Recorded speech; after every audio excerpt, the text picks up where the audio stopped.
Bonjour. Il m'est impossible et c'est très regrettable de raconter la vie de chacun des milliers de martyrs qui furent parfois béatifiés, parfois canonisés, qui ne furent parfois totalement ignorés. Les milliers de martyrs lors de l'évangélisation de l'Extrême-Orient, Chine, Vietnam, Corée, etc.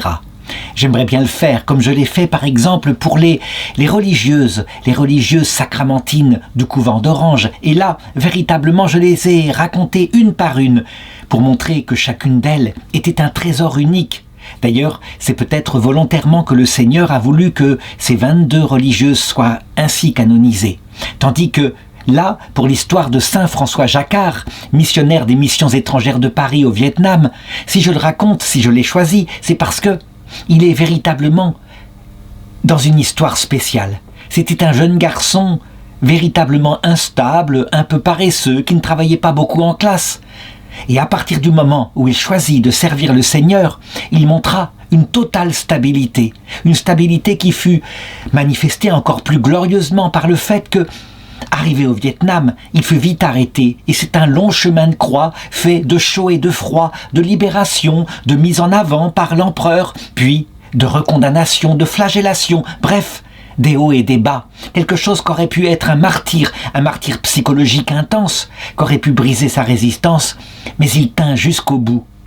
Et comme je vais le montrer, juste avant son exécution, comme Jésus l'avait vécu, au moment de sa croix, un ange lui fut envoyé du ciel, un ange sous la forme d'un jeune séminariste qui l'accompagna dans sa dernière nuit et qui fut, avec lui, exécuté, qui a lui-même été d'ailleurs canonisé. Alors, pour bien comprendre, je voudrais commencer par raconter son enfance parce que j'ai trouvé énormément de renseignements. Et oui, ce ne fut pas un garçon facile. D'abord, c'est intéressant à noter, il est né en 1799, donc 6 ans après le grand martyr, la grande terreur, le massacre de milliers de prêtres français qui eux aussi sont ignorés.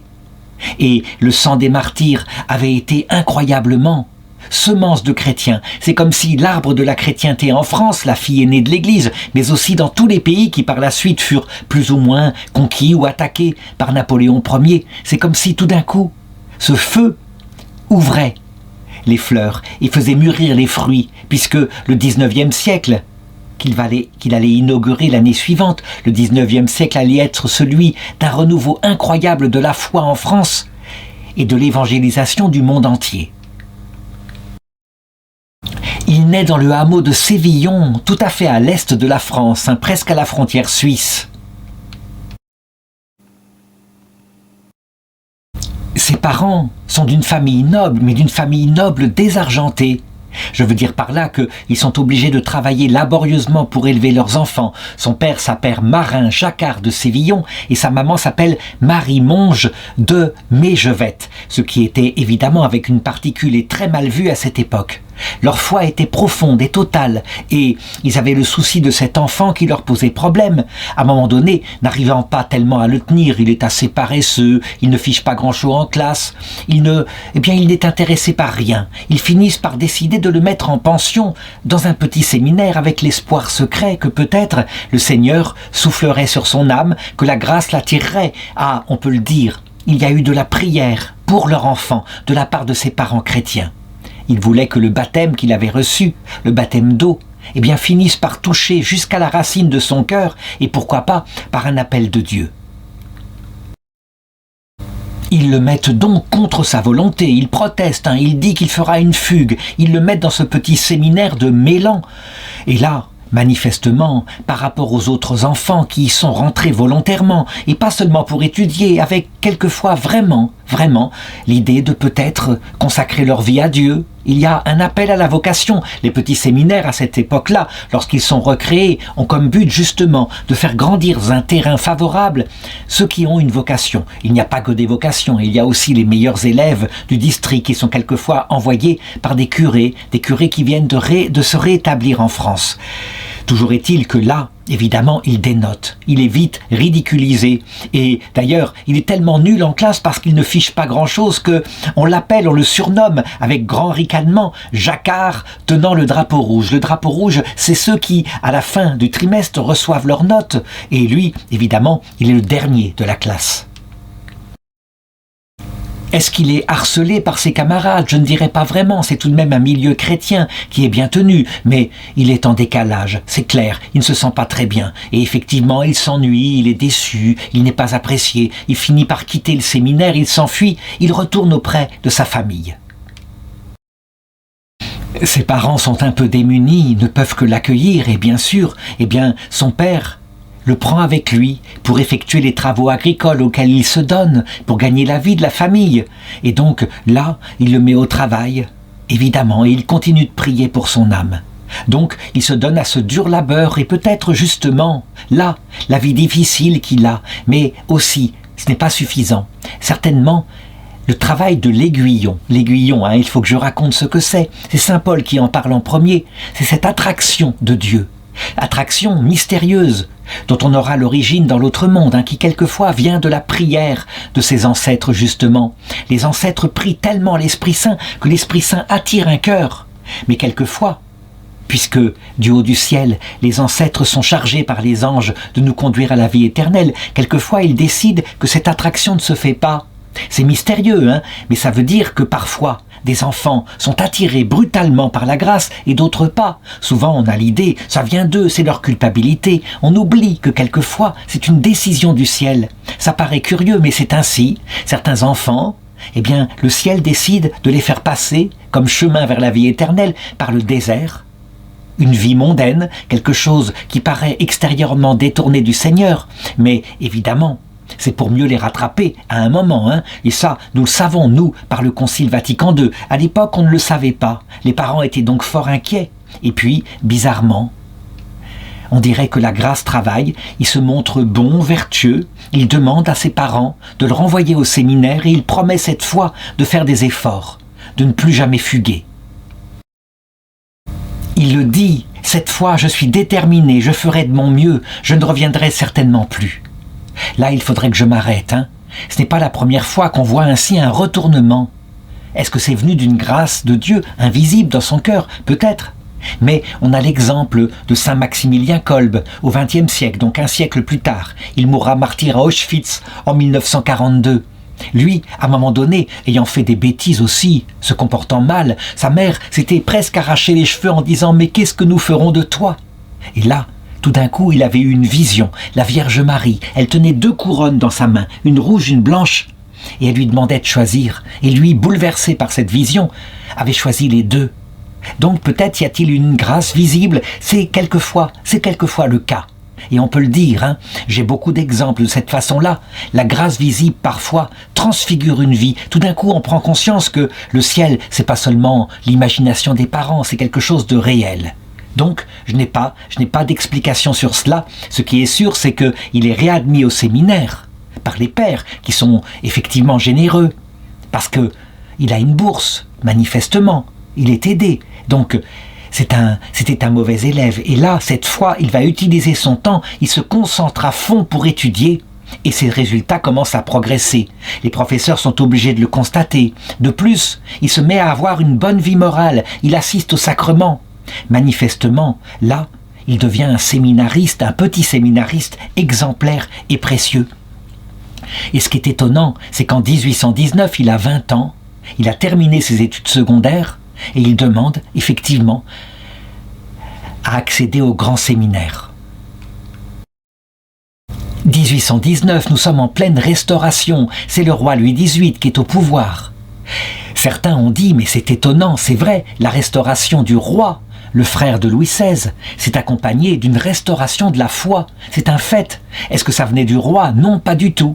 C'est venu du Saint-Esprit et je l'ai dit, probablement du sang des martyrs. Ils obtinrent de Dieu pour la France que l'Esprit Saint souffle sur elle de manière puissante, si puissante d'ailleurs que quelquefois ce fut parfois exagéré et ça allait se retourner 50 ans plus tard par des crises d'anticléricalisme puissants. En tout cas, il rentre au séminaire et ses parents sont bouleversés, sont étonnés de voir ainsi le retournement dans son âme. Et là, il étudie, il obtient d'abord sa licence en philosophie. Les études à cette époque-là ont été réformées par le Concile de Trente. Il y a d'abord des années de philosophie pour bien connaître l'homme, même si la philosophie est devenue parfois un peu scolastique, un peu scolaire, disons. Puis, étonnamment, il fait sa demande pour rentrer aux missions étrangères de Paris, les fameux MEP. C'est quelque chose d'étonnant, les parents ne s'y attendaient pas. C'est un peu une deuxième mort. Eux s'attendaient peut-être à ce qu'ils deviennent prêtres dans la région, un curé fidèle pour reconstruire l'église de France, partir aux missions étrangères de Paris, surtout là. C'est elle qui évangélise, après le départ des jésuites, des franciscains, des dominicains, qui évangélisent l'Extrême-Orient, la Chine, le Vietnam, la Corée. Il y a un nombre incroyable de martyrs, le danger est énorme. En général, quand on part, on ne reviendra jamais. Le voyage, rien que le voyage est extraordinairement long. À cette époque-là, il se fait à la voile. Il n'y a pas du tout de moteur au charbon. Et donc, parfois, il arrive qu'on n'arrive même pas sur le lieu de la mission, qu'on meurt en route par les maladies du bord.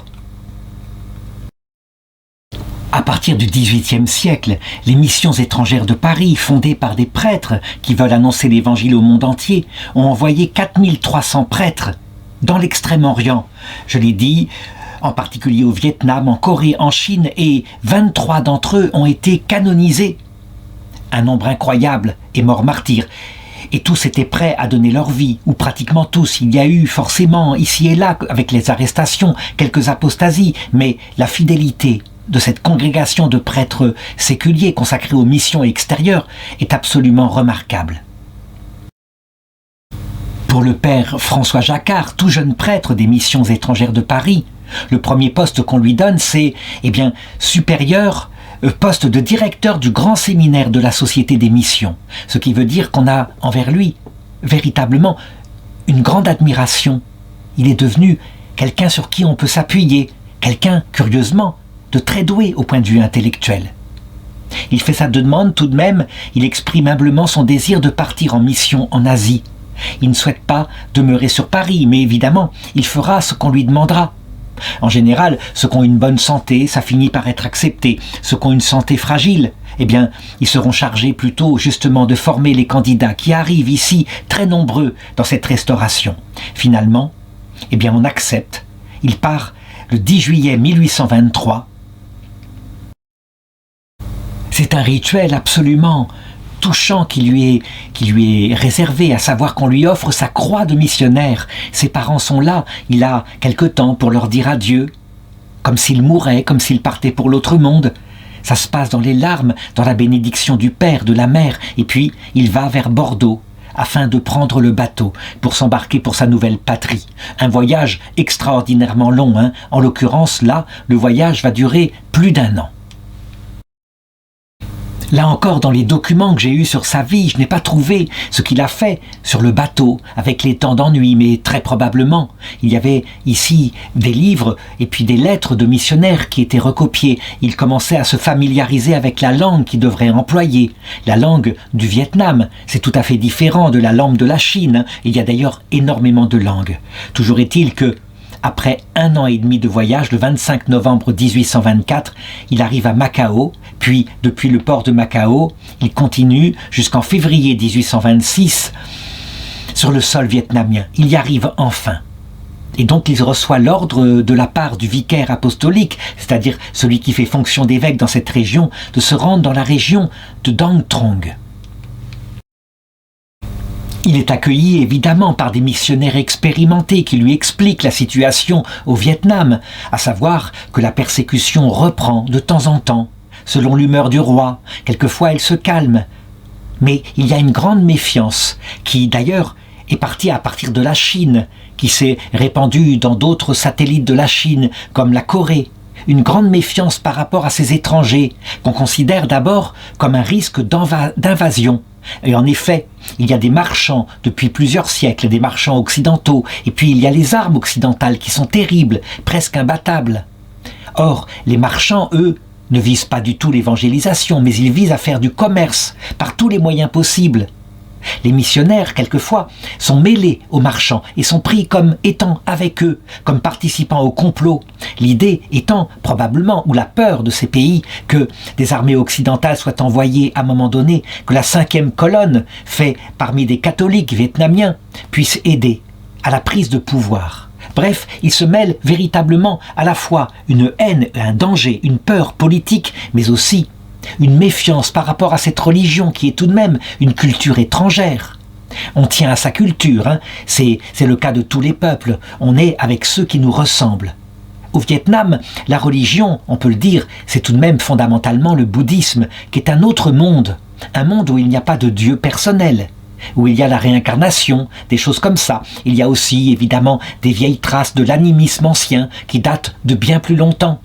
La croyance aux esprits. Et l'une des foi fondamentales, c'est la croyance dans le respect qu'on doit aux esprits des morts, des ancêtres qui sont là.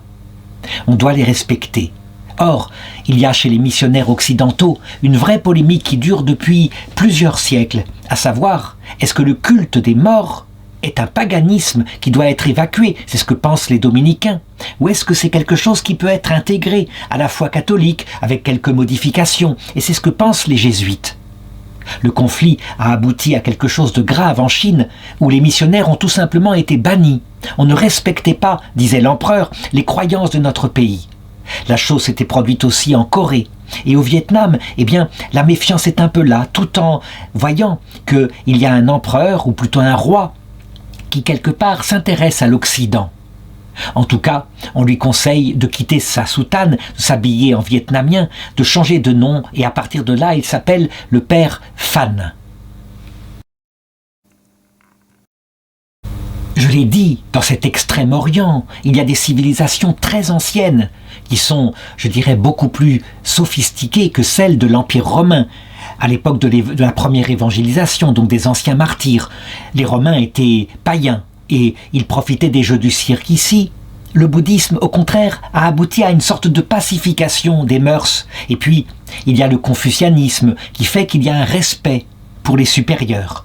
Le roi s'appelle Ming Mang et lui, il a tendance, en ce qui le concerne personnellement, à vouloir chasser le christianisme, mais en même temps, s'il veut priver l'Église de ses cadres, il a peur de la réaction qui pourrait arriver d'Occident, à une époque où l'Occident commence à se dire qu'avec ses armes puissantes, elle pourrait se tailler des empires dans le monde entier. Bref, pour comprendre le comportement du roi Ming Mang, il faut saisir cette double chose, cette peur au niveau politique et puis cette fascination tout de même pour la culture occidentale. Donc il publie finalement vers 1827, alors à ce moment-là François a 28 ans, un édit qui interdit la religion catholique et en même temps il ne lance pas de dures persécutions comme ça va avoir lieu en Corée où là véritablement sans pitié on applique les règles de manière technique. Ça veut dire que on ne s'amuse pas avec ceux qui sont repérés comme chrétiens, on les condamne à mort, ils sont décapités, parfois torturés en public histoire de faire réfléchir la population. L'empereur, ou plutôt le roi Ming Mang, se montre plus indulgent et même à un moment donné, il ordonne que tous les missionnaires étrangers soient arrêtés, emmenés dans la capitale Hue. Il dit « J'ai besoin de vous parce que je veux des interprètes pour traduire des documents de langue étrangère en vietnamien. » En réalité, il a ce désir, certainement, de connaître quelle est la culture occidentale. Et donc on voit plusieurs prêtres, le père Tabertu, le père Gagelin Kin, le père Odorico Fong, des prêtres occidentaux, mais aussi le père Jacquard Phan, donc lui, dont je raconte la vie, qui sont arrêtés par les militaires et qui restent ainsi confinés au palais. Et le roi les reçoit parfois, les interroge sur les mœurs occidentales. Est-ce qu'à cette période-là, ils sont prisonniers? Je dirais, non, pas vraiment. D'ailleurs, à un moment donné, un des ministres s'excuse auprès d'eux de les avoir traités de manière pas très, je dirais, pas comme des hôtes. C'est ainsi. Et donc on les libère un peu, et en même temps, on demande au père Jacquard de rester en 1828 afin de se montrer traducteur auprès du roi. Eh bien lui, il accepte, et d'ailleurs de toute façon a-t-il le choix. Mais je dirais qu'en même temps, c'est une place extraordinaire parce que, en réalité, en se trouvant auprès du roi, il imite le comportement des grands missionnaires qu'ont eu les jésuites qui ont évangélisé la Chine, qui étaient auprès de l'empereur. Je pense à Matteo Ricci, qui ont apporté la science occidentale, et là, on le voit, qui traduit ou qui raconte au roi. Eh bien, il traduit en vietnamien des lettres du physicien français Dillard. Il traduit des livres sur le grand empereur français Napoléon. Il parle de la conquête britannique de l'Inde, l'histoire européenne, américaine. Il enseigne aussi le français à plusieurs membres de la cour royale. Le roi veut en effet que certains soient là, qu'ils maîtrisent le français, puisque, évidemment, la puissance occidentale qui s'approche du Vietnam est principalement celle de la France. Manifestement, le roi apprécie ce prêtre catholique, qui est modeste, qui se met à sa place, qui répond à ses questions, et il lui propose même un salaire, un poste à la cour. Il lui refuse humblement, il n'ose pas accepter. On a des lettres à cette époque-là qu'il écrit aux missions étrangères de Paris, puisque l'une des consignes au niveau de Paris, c'est qu'on raconte, afin que les successeurs, les autres missionnaires qui sont envoyés puissent se servir de l'expérience. Voici un extrait de sa lettre. Après avoir accompli les tâches assignées par le roi, assis au palais toute la journée, j'ai senti que c'était inutile, alors j'ai hardiment demandé au roi de me laisser vivre à Duong Son, à 12 km de la capitale Hue, où j'étais là, tenu. Chaque fois que le roi avait besoin de moi, j'apparaissais rapidement. Le roi Ming Mang fut satisfait et accepta. J'étais heureux pour ma part de pouvoir aller à Duong Song comme prévu, et si j'ai demandé au roi d'aller à Duong Song, c'est parce qu'il y avait des croyants là-bas et que je pouvais me livrer à un travail pastoral plus directement dans ce que j'étais venu faire ici. Je les aidais dans leurs besoins moraux. Je me montrais, pensais-je, habile, puisque sachant que le 40e anniversaire du roi approchait, alors je lui demandais la permission d'organiser une prière publique pour l'empereur, pour prier de manière solennelle. Et les habitants de la région, catholiques et non catholiques, se sont rassemblés en grand nombre pour assister à l'événement. De nombreuses personnes ont profité de cette occasion pour apprendre, pour comprendre et aimer la religion catholique, y compris des hauts fonctionnaires de la cour et même la sœur aînée du roi, qui se montrait très favorable au christianisme, qui le comprenait plus profondément de l'intérieur. Cependant, il ne faut pas se faire d'illusions. Si la grâce de Dieu travaille dans la sœur du roi, le roi lui-même, manifestement, il est soit fermé à la grâce, soit Dieu ne la lui envoie pas. Les deux doivent être posés comme question. Certains théologiens diront « mais Dieu envoie systématiquement sa grâce » et c'est de là qu'est venue l'idée que ça ne pouvait venir que de la culpabilité du roi. Mais je l'ai dit, non, c'est une alliance. Et lorsque la grâce est donnée, Dieu peut la donner avec une telle puissance qu'elle devient presque irrésistible. Il ne le fait pas, probablement parce qu'il le sait. Établir un royaume puissant sur terre, ça vient souvent quand le christianisme se développe. Le christianisme devient une civilisation, mais le christianisme n'est pas tant lui-même que quand il est persécuté, à l'image de son Seigneur. Donc, le roi Ming Mang, quant à lui, eh bien, il garde au fond de la tête l'idée de détruire le christianisme et, s'il le faut, d'éliminer d'un coup tous les missionnaires occidentaux. Donc, il écoute aussi certains mandarins, ils sont là, et, je dirais, il pratique un double langage, un sourire par devant, et derrière, il planifie des plans de persécution contre le christianisme. D'ailleurs, il attend l'occasion donnée, et l'occasion va se présenter en septembre 1831. Il a alors 32 ans, et voici que ceux qui sont païens dans la paroisse de Duong Song, qui travaillent au champ, se révoltent contre les paroissiens qui sont devenus catholiques et se mettent à se précipiter contre eux en proclamant partout et en portant plainte auprès de l'empereur parce que, selon eux, il y a un complot de la part des catholiques pour s'emparer de leurs terres. Et donc, ils pensent que le père Jacquard lui-même fait partie du complot, que c'est, je l'ai dit tout à l'heure, la 5e colonne ainsi, pour peut-être voler le pays tout entier. Donc, des bagarres éclatent, et là, il faut remettre de l'ordre. Aussitôt, le roi ordonne l'arrestation, et 73 personnes sont ainsi arrêtées. Elles sont battues par 100 coups de bâton, et certaines sont emprisonnées. Là, on peut le dire, il y a un prétexte pour condamner, et éventuellement condamner à mort.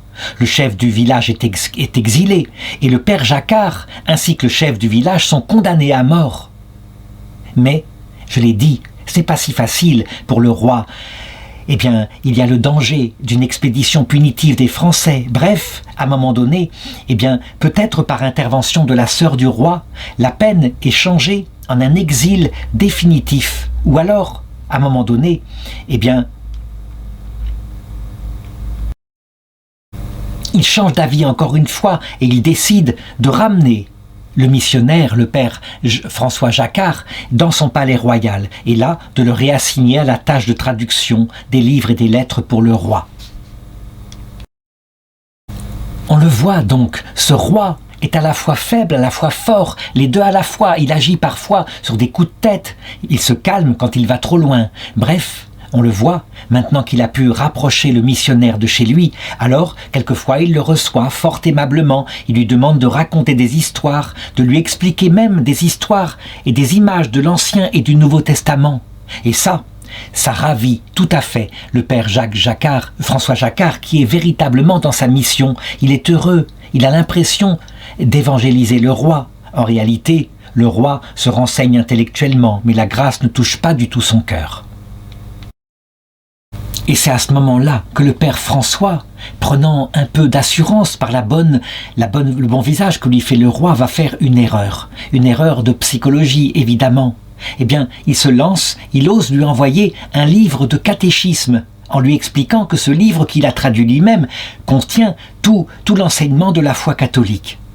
Le roi, évidemment, prend cela comme une tentative d'évangélisation. Il devient furieux. Immédiatement, eh bien, il envoie le ministre des rites bouddhistes et il ordonne au prêtre de brûler tous ses livres religieux. Le prêtre, évidemment, refuse et le ministre des rites, eh bien, lui dit « Je vous pardonne votre refus, mais lorsque vous paraîtrez devant le conseil des fonctionnaires, vous devrez déclarer que vous avez renvoyé ces livres et ces offrandes en Occident et promettre de ne plus prêcher. Sinon, vous verrez, vous aurez des graves ennuis. » Et là, un peu plus tard, après son martyre et suite aux enquêtes apostoliques, on a la réponse qu'il fit ainsi au ministre des cultes. « Monsieur le ministre, vous savez que ma religion interdit le mensonge, et quant à ne plus prêcher la religion, je ne peux pas vous obéir. » Le ministre a poursuivi « Alors si c'est le cas, vous serez condamné à mort. » Et le père François continue « J'ai été déjà condamné à mort une fois, maintenant, si je suis condamné à nouveau, je suis prêt à l'accepter. » Ce qui montre d'ailleurs son état d'esprit, et c'est vrai. On peut être bouleversé une première fois par une condamnation à mort, et puis, comme tout, on finit par s'habituer, et ainsi on le voit. L'idée que n'importe quand, sur un simple geste du roi, du jour au lendemain, il pourrait être condamné à mort et exécuté, cette idée est parvenue jusqu'à son cœur. Il est donc mis dans la perspective, et du coup ça le rend libre. Il ne tient pas à vivre forcément sur la terre. Grâce à cela, et ce que l'Église d'ailleurs signifie au mercredi des Cendres par la croix, où est indiqué avec une parole « Souviens-toi que tu es poussière et que tu retourneras à la poussière », en s'étant mis face à la mort, à la perspective de la mort, il n'a plus peur de rien. Le roi, entre-temps, s'est calmé, la colère est passée, et donc il se retrouve de nouveau dans le palais à faire des traductions. Et les choses vont durer quelques mois, jusqu'au début de 1833. Et là, à cette époque-là, l'armée capture un autre prêtre occidental, le père Odorico, un franciscain italien. Il était à Kainoun, on l'emprisonne avec le père Jacquart. Et là, c'est quelque chose de formidable, parce qu'ils peuvent se soutenir l'un l'autre, se réconforter, recevoir de l'un et de l'autre l'absolution pour leurs péchés, prier ensemble et même célébrer la messe discrètement la nuit. Il arrive même à faire passer une lettre à cette époque-là, où il écrit « Ma vie n'est pas aussi simple que je le pensais. La situation à l'extérieur est agitée à cause de la rébellion de Van Coy dans le sud. Le roi Minh Lang a entendu dire que de nombreux catholiques y avaient participé. Le roi a eu peur et a rédigé une lettre de reddition que les missionnaires devraient signer. Les deux prêtres y ont réfléchi et nous avons écrit ensemble une autre lettre demandant aux paroissiens de ne pas participer à l'opposition. Que leur travail à eux n'était pas de se révolter contre les autorités légitimes. Et nos lettres ont été envoyées là-bas, mais on s'est rendu compte qu'en réalité, très peu parmi les croyants avaient participé à la rébellion. Non, c'était pas vrai. Les rébellions étaient plutôt une rébellion populaire venant des citoyens vietnamiens non catholiques. Du coup, la rébellion a continué. Si la rébellion avait été catholique, les choses se seraient calmées. Mais le roi, lui, on le voit encore avec son jugement rapide, et puis tout aussi calmé aussi vite, eh bien, entre dans une grande colère de nouveau, et cette fois, il ordonne l'exécution des deux missionnaires de Dieu, le père Jacques Jacquard et le père Odorico Phuong. Et là encore, eh bien, ce sera sa sœur, ou plutôt la reine-mère qui s'appelle Thuan Thien, qui va intervenir et qui va arrêter cet ordre immoral en disant « Tu te laisses encore aller à ta colère, hein, tu ne peux pas agir ainsi, brutalement ». Ainsi, le roi se calme et une nouvelle décision est prise, et cette fois, c'est un exil, mais cette fois, il va s'y tenir. Ils sont donc chassés, en exil, entourés de soldats, du côté de Lao Bao, près de la frontière du Laos. Et là, ils sont gardés, évidemment, et quelqu'un est chargé, un garde du roi, de leur fournir de la nourriture. Au début, ça se passe très bien, la nourriture est suffisante. Et quand le roi apprend qu'ils sont traités avec bonté par leurs gardiens, alors il envoie un nouveau geôlier afin qu'on les mette en un régime strict et exigeant. Il y a même des ordres pour le directeur de la prison qui leur demande de rejeter leur religion, de renier leur foi. Et il leur interdit évidemment de recevoir des croyants de la région.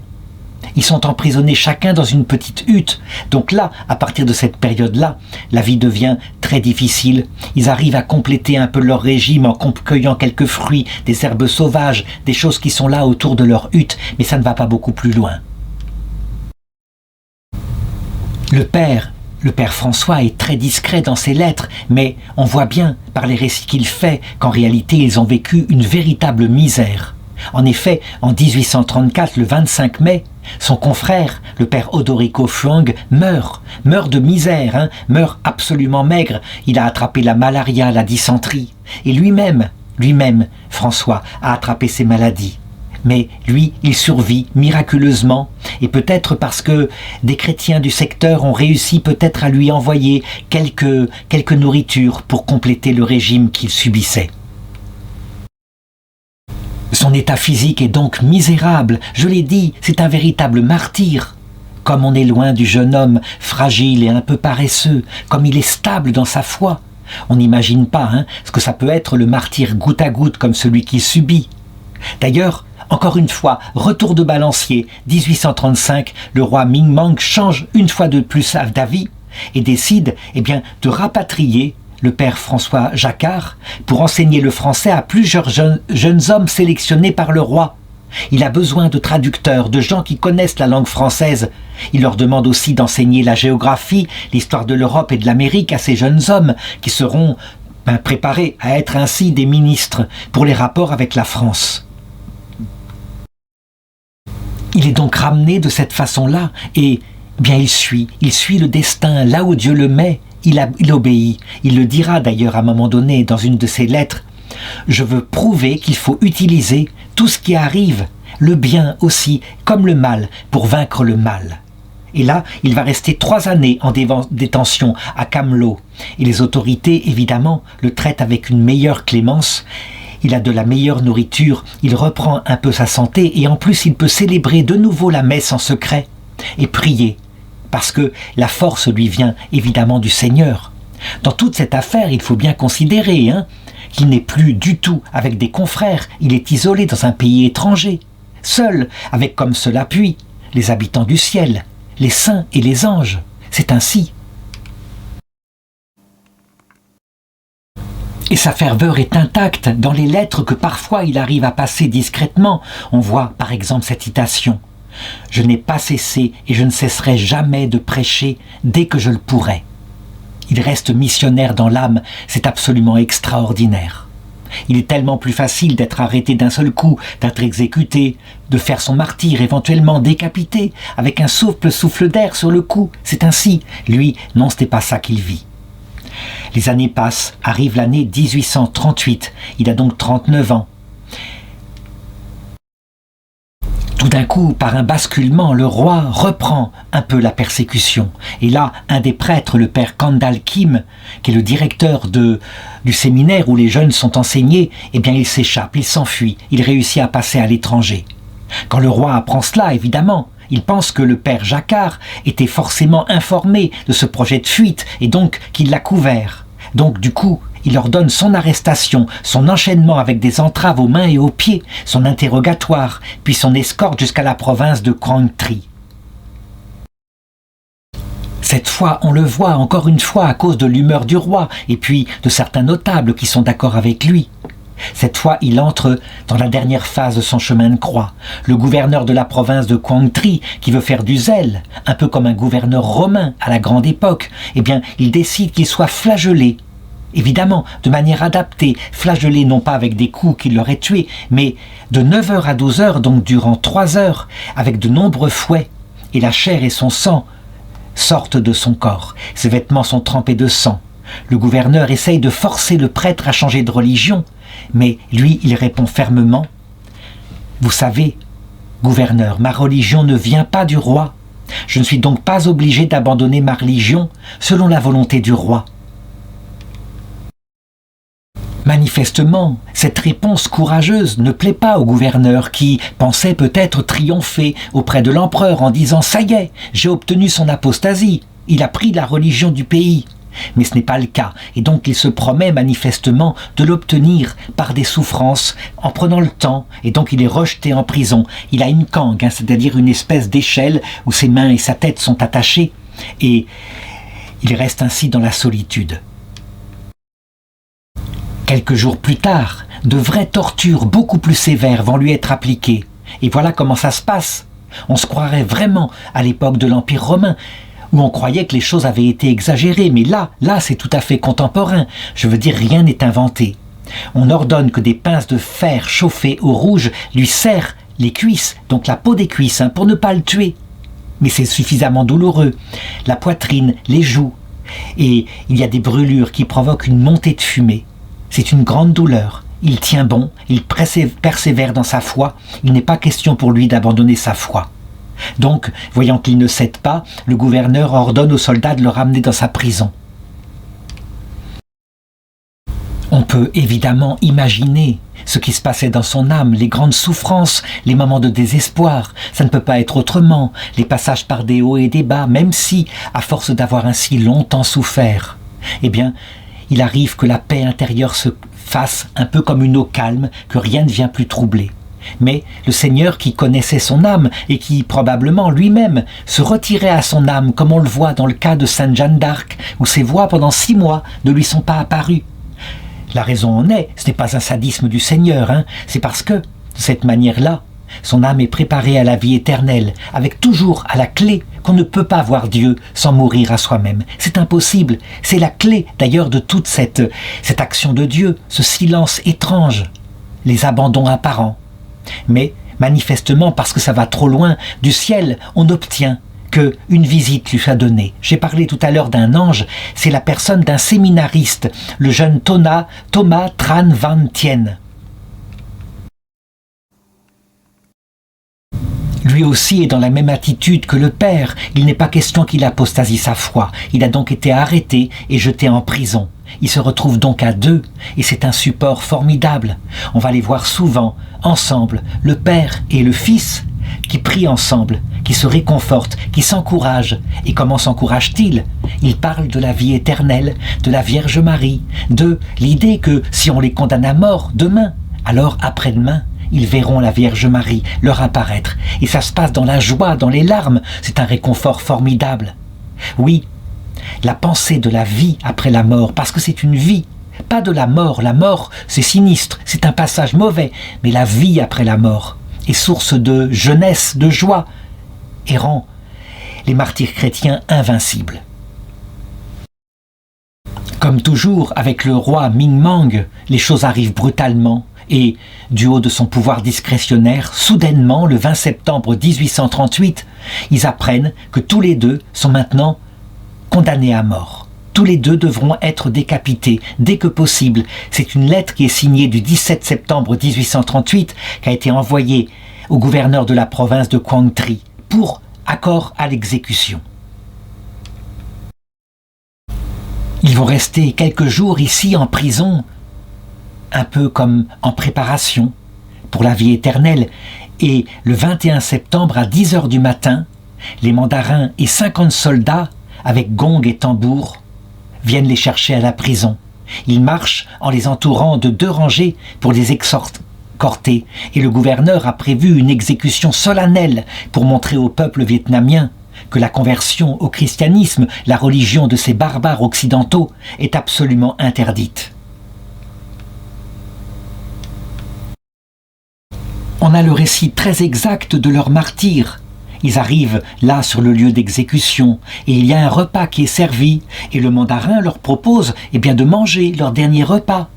Et eux, ils demandent de ne pas faire cela, mais autre chose. Ils demandent au mandarin quelques minutes pour pouvoir prier et se préparer à la rencontre. Et ainsi, ils s'agenouillent sur le tapis qui a été préparé pour leur exécution. Ils se prennent la main, ils se regardent et ils prient ensemble avec ferveur. Le père François Jacquard Phan voulait d'abord assister à la mort héroïque du jeune séminariste Thomas Tran Van Tien. C'était normal, il voulait l'encourager, le maintenir dans la ferveur. C'était normal pour un père que d'accompagner son enfant ainsi. Et donc, il assiste à sa décapitation. Puis, il s'allonge lui-même à côté de son corps, prêt à recevoir la mort. Et la mort se fait non pas par décapitation, mais par étranglement.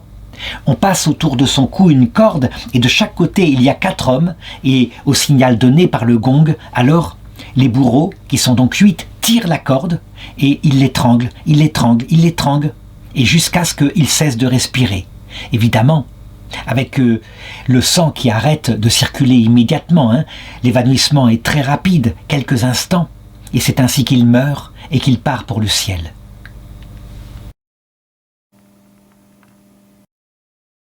On a creusé une tombe tout près du lieu d'exécution, et c'est là qu'ils sont jetés, enterrés, et la tombe est rebouchée. 9 ans plus tard, en 1847, des chrétiens exhumeront les corps et transporteront les reliques au séminaire des missions étrangères à Paris. On a ramené non seulement son corps, qui est précieusement gardé ainsi, parce que ce sont des reliques d'un saint, mais aussi la chaîne avec laquelle il a été enterré et qui l'a accompagné jusqu'à sa mort.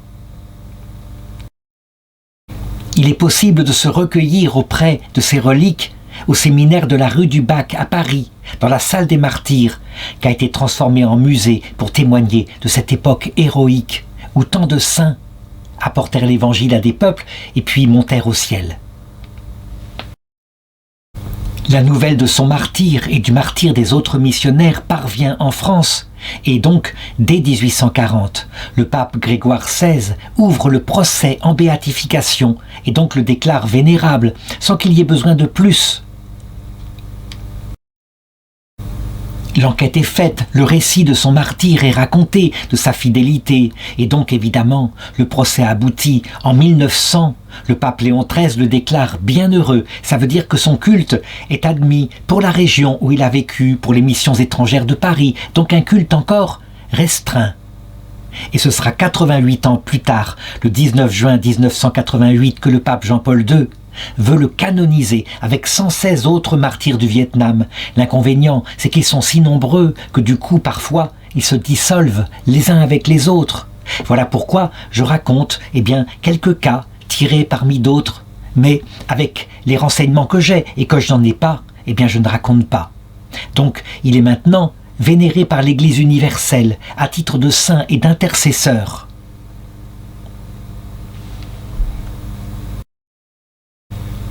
Que conclure de cette histoire ? Pour les enfants qui ne sont pas très donnés au travail, pas très fidèles, pas très stables, c'est vrai, que l'exemple de ses propres parents qui sans cesse prièrent pour que l'Esprit Saint vienne dans son âme. Cet exemple-là doit nous apprendre quelque chose. On peut obtenir par la communion des saints que son propre fils, un peu dilettante, devienne un grand martyr de l'Église catholique, un saint canonisé. Manifestement, c'est le cas. Une grâce irrésistible de Dieu peut être envoyée, et ensuite, appuyée sur cette grâce, la personne peut changer totalement de comportement. Voilà ce qui doit intéresser, surtout à notre époque où la jeunesse, parfois, elle est un peu dans le zapping, elle change souvent d'idée. Elle n'est pas stable comme les jeunes de dans le temps qui étaient formés à la dure existence dès le départ. Car en effet, j'insiste, il faut bien le noter. Certes, il y a notre réponse, mais s'il y a la grâce au départ, une grâce puissante qu'on obtient du ciel pour quelqu'un qu'on aime, cette grâce, qui pourra l'arrêter ? Je l'ai dit, pour lui, je ne sais pas quelle grâce il a reçue, mais je peux, à force de raconter la vie des saints, considérer que parfois, il y a véritablement intervention sensible du ciel accompagnée de la grâce du Saint-Esprit, ce qui explique par la suite le changement radical de comportement, un peu comme ça arriva à Saint Paul. Si certains ici se disent que c'est bien injuste, pourquoi certains n'ont-ils pas cette grâce ? Je répondrai avec le Concile Vatican II, Gaudium et Spes 22.5, que nous devons tenir qu'à un moment donné, cette grâce sera donnée à tout homme. Tout homme pourrait s'associer de tout son cœur, en pleine lumière, au mystère de la mort et de la résurrection du Christ. Le Seigneur sait ce qu'il fait. Il le fait pour que, au bout du compte, ne se damnent que ceux qui, objectivement, en toute lucidité, auront refusé le salut.